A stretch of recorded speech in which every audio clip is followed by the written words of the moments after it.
چند روز قبل ایبٹ آباد میں امریکی فورسز کی یک طرفہ کارروائی میں القاعدہ کے بانی رہنما اسامہ بن لادن کی ہلاکت نے آنے والے دنوں میں پاکستان اور امریکہ کے تعلقات کے بارے میں سوالات کو جنم دیا ہے۔ کئی سالوں سے امریکہ پاکستان کو دہشت گردی کے خلاف جنگ میں اہم اتحادی کہتا آیا ہے،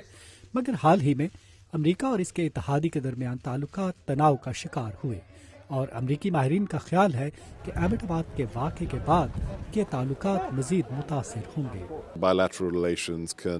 میرا خیال ہے کہ امریکہ اور پاکستان کے درمیان باہمی تعلقات کسی بھی طرح بہتری کی طرف نہیں جائیں گے، اس کے باوجود کہ ہم 10 سال سے اسامہ بن لادن کو پکڑنے اور ہلاک کرنے کی کوششوں میں تھے، اور اب ہمیں اس میں کامیابی ہوئی۔ حقیقت یہ ہے کہ اسامہ پاکستان میں ایک اہم فوجی چھاونی کے قریب رہائش پذیر تھے، جس کا مطلب یہ ہے کہ دونوں کے درمیان اعتماد کے فقدان میں مزید اضافہ ہوگا۔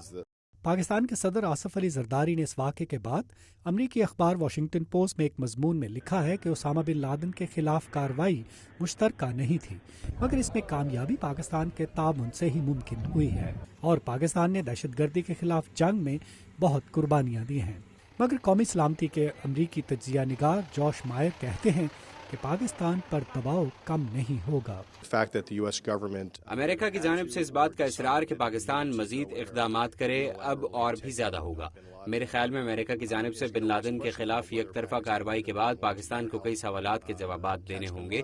جیسے یہ کہ کیا پاکستان القاعدہ کے خلاف آپریشنز میں مددگار رہا ہے، جس میں زیادہ تر غیر ملکی اکثریت پسند شامل ہیں، اور کیا پاکستان مقامی مذہبی اکثریت پسند گروہوں جیسے لشکر طیبہ اور جیش محمد کے خلاف کوئی اقدامات اٹھا رہا ہے یا نہیں۔ یہ دو مختلف چیزیں ہیں۔